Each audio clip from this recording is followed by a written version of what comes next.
السلام عليكم ورحمة الله وبركاته.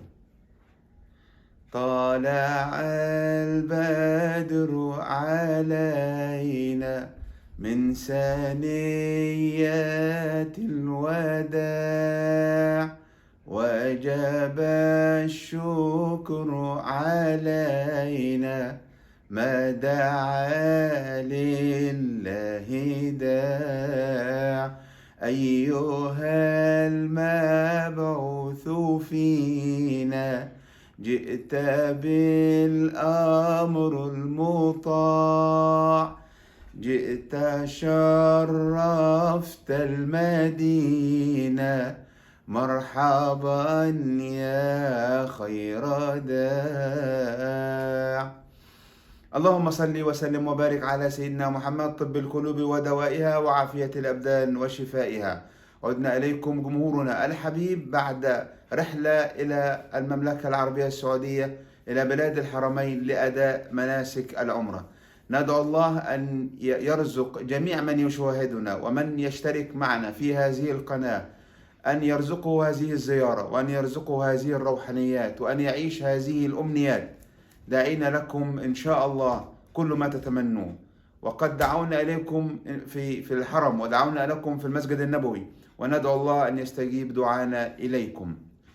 جمهورنا الحبيب، عدنا إليكم برحمة الله وفضل الله إن شاء الله. العناوين: كولر جاهد بجيشه إلى مباراة أوكلاند سيتي، واليوم ذكرى 74 غالي علينا جميعا. جماهير المغرب تؤازر الأهلي وبقوة شديدة جدا. الأهلي هو النادي الوحيد اللي بيشرف مصر في المحافل الدولية، وانتفاضة رياضية ضد مرتضى. التفاصيل: اليوم هو ذكرى 74 شهيد ماتوا في هذا اليوم أسرى غدر جمهور النادي المصري البورسعيدي ضد الجماهير الأهلوية. يوم أسود في تاريخ الرياضة المصرية، يوم ندعو الله ألا يعود مرة أخرى، وأن يرفع الاحتقان والحقد والكراهية بين جماهير الكرة المصرية التي تسبب فيها الجهلاء والغير عقلاء وأصحاب الأحقاد والناس اللي ما تهمهاش لا جمهور ولا بلد ولا أي وطن ولا أي حاجة. 74 شهيد ماتوا في غدر، ماتوا في لحظة يعني لا تستحق أبدا أن تزهق أرواحهم، رحمهم الله، وإلى الجنة والمجد للشهداء. لن ننساهم، فإنهم دائما في قلوبنا ودائما في عقولنا، ودائما نذكرهم بالخير، لأنهم من أبناء الجماهير الوفية، من أبناء الجماهير الرياضية المحترمة. رحمكم الله وفي الجنة إن شاء الله. كولر جاهز لمباراة أوكلاند سيتي بجيشه. كولر مستعد للمباراة، كولر جاهز لاعبته نفسيا بدنيا خططيا، وإن شاء الله بإذن الله الفوز للنادي الأهلي إن شاء الله. طبعا عارفين تصريحات المدرب الأوكلاند سيتي، صرح تصريحات تنويم مغناطيسي، لكن مش مع كولر. كولر رد عليه وقال له طبعا احنا نادي كبير ونادي قوي ونادي بيلعب علشان الدورة دي، علشان يوصل لمرحلة أعلى من الدرجات اللي حصلها سابقا. وإن شاء الله بإذن الله الأهلي يتفوق ويصل إلى النهائي إن شاء الله، بدعوات كل المصريين وكل مشجعي الأهلي وكل محبي الأهلي في قارة أفريقيا والعرب ومصر. إن شاء الله التوفيق كله بإذن الله للأهلي ولاعبيه ومدربه وإدارته المحترمة.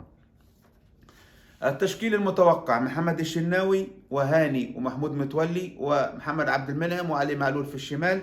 خط النص: حمدي فتحي، ديانج، السولية، حسين الشحات، عبد القادر، والهجوم كهرباء وشريف. احتمال واحد من الثلاثة بتوع خط النص، السولية أو حمدي فتحي، يريح ويكون قفشه مكانه، واحتمال يبدأ بمحمد شريف بدل محمود كهرباء، لأنه محمود كهرباء سريع وممكن يستفيد من الشوط الثاني بعد ما يكون أوكلاند سيتي استنهى، يعني خلاص طلع اللي عنده بالمجهود والأداء، فينزل كهرباء سريع يقدر يعمل أي حاجة. لكن الخطة إيه واللعب إيه والاختيار إيه، طبعا مستر كولر هو اللي عارفها وهو اللي اللي مجهزها. جدير بالذكر ان سافيو والضاوي خارج القائمة، وكل الناس استغربت، لكن هذا مدرب واحنا عاوزين نمشي وراه ونشوف هو عاوز ايه وهيجيب لنا ايه وهيعمل لنا ايه. جماهير المغرب الوفية المحترمة العربية الأصيلة تؤازر الأهلي، 70,000 متفرج وراء الأهلي اليوم، دعما إلى الأخلاق وإلى الإدارة وإلى اللعب النظيف وإلى الأداء النظيف وإلى نادي القرن، محبوب جماهير العرب كلهم.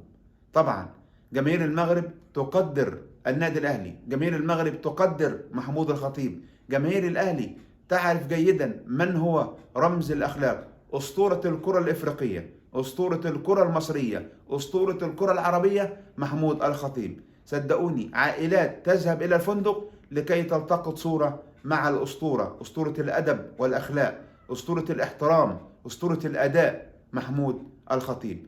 جماهير المغرب كلها اليوم أهلوية، إن شاء الله الفوز لنادينا الحبيب. الأهلي بإذن الله هو من سيغير الصورة السيئة والصورة السلبية التي صدرها مرتضى منصور في بريطانيا وفي البرتغال وفي أفريقيا وفي العرب وفي كل مكان.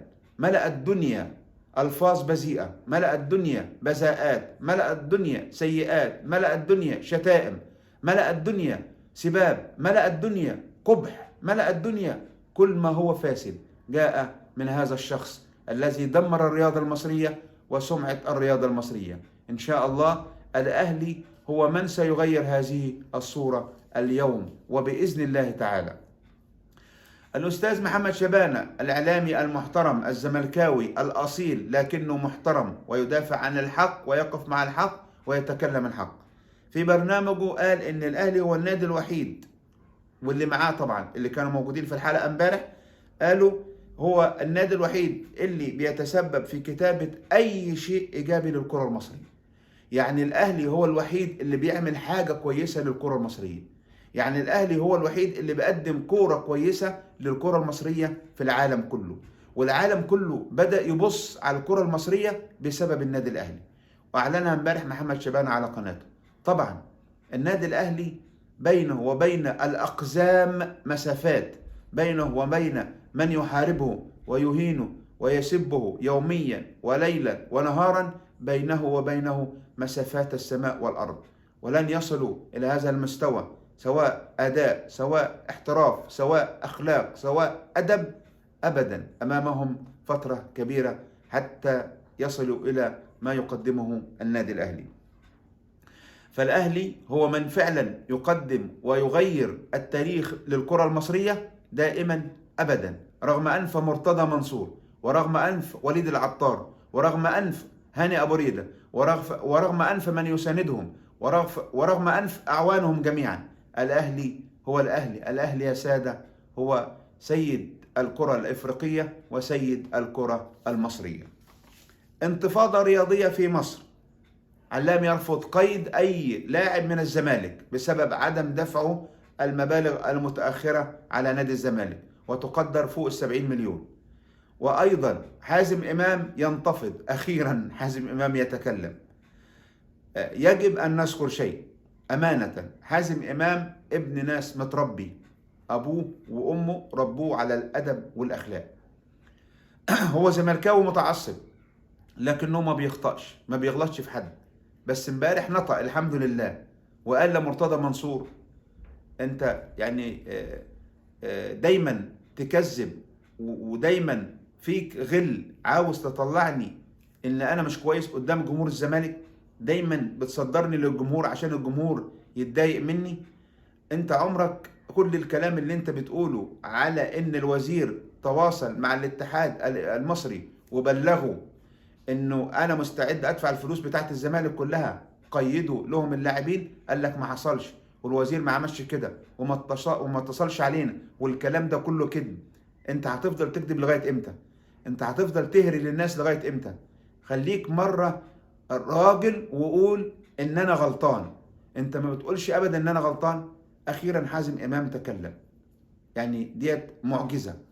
جمال علام يرفض قيد لاعب الزمالك، كمان دي معجزه. لكن دلوقتي شافوا ان في فعلا هم بيساندوا الزمالك وبيعملوا كل حاجه للزمالك، وفي النهايه الاهانات تلاحقهم والسباب يلاحقهم، وكل الشتائم والسباب تاتي من نصيبهم. من مين؟ من نادي الزمالك. فانتفضوا امبارح وقرروا عدم القيد، وحازم امام طلع رد. وان شاء الله نتمنى ان القانون ياخذ مجراه ومرتضى ياخذ عقابه على ما فعله في الكرة المصرية وما دمره من بقايا الكرة المصرية. تحرك كل مؤسسات الدولة ضد الزمالك، الضرائب، الأوقاف، البلدية، وزارة الكهرباء، اتحاد الكورة، كله بيطالب الزمالك بديون، كله بيقول له لازم تدفع. شايفين يا جماهير الزمالك الراجل ده ودى الزمالك فين؟ جمهور الزمالك العظيم المحترم، شايفين الشخص ده خد الزمالك حطه فين؟ صدقوني نادي الزمالك نادي كبير، نادي عريق بجماهيره، ونادي الزمالك ملك جماهيره، مش ملك مرتضى واولاده، مش ملك مرتضى وابنائه، مش ملك مرتضى واعوانه، مش ملك مرتضى وهزاز الرؤوس اللي قاعدين بيشتم بالام وبالاب وهم يصدقوا ويقولوا معاك صح، انت صح. ربنا ان شاء الله هيحاسبهم كلهم، وباذن الله هيشوفوا قريب جدا. الناس دي كلها اللي شتمت فوضت امرها الى الله، فباذن الله ربنا ياخد حقهم منهم ان شاء الله. احتمال كبير واجراء كبير قادم بحل المجلس الاعلى للاعلام فورا ومحاسبته بعد كل تجاوزات قناة الزمالك دون ردة فعل من هذا المجلس الأعمى للإعلام. الدولة بدأت تتحرك، الدولة سكتت وسابت مرتضى حتى يرجع، حتى يعود إلى الصواب، حتى يقف على الطريق الصحيح، لكن شافوا إن مفيش فايدة مع الراجل ده، والراجل ده سباب بذيء شتام مش هينفع معاه أي حاجة، وما بيهموش أي حد، ولا بيهمه الأخلاق، ولا بيهمه إن القناة بتتذاع في بيوت وعائلات وكلام زي كده، لأنهم عارفين إن الراجل ده خلاص كده ما عادش عنده إلا السباب والشتائم والبذاءة والسفالة وقلة الأدب. فالتحرك إن شاء الله احتمال كبير يتحل المجلس الأعمى ويجي واحد كويس يرفع بالإعلام إلى السماء كما كان، بدل ما نزل في الأرض دلوقتي وبقى في الحضيض بسبب مرتضى منصور وهزاز الرؤوس اللي قاعدين في قناة الزمالك. مرتضى منصور ضحكة يشكو الاتحاد المصري إلى الاتحاد الدولي الإفريقي، الاتحاد الدولي. تخيلوا مرتضى منصور بيشكو الاتحاد الدولي، انتم متخيلين؟ يعني حاجة من ربع المستحيلات. وبيقول لهم انتم مش سجلتوا لي اللاعبين بتوعي وانا هشتكوكوا للاتحاد الدولي. انا جيت في الوقت قبل انتهاء القيد وانتم رفضتوا تسجيل اللاعبين. تخيلوا مرتضى منصور بيعمل ايه؟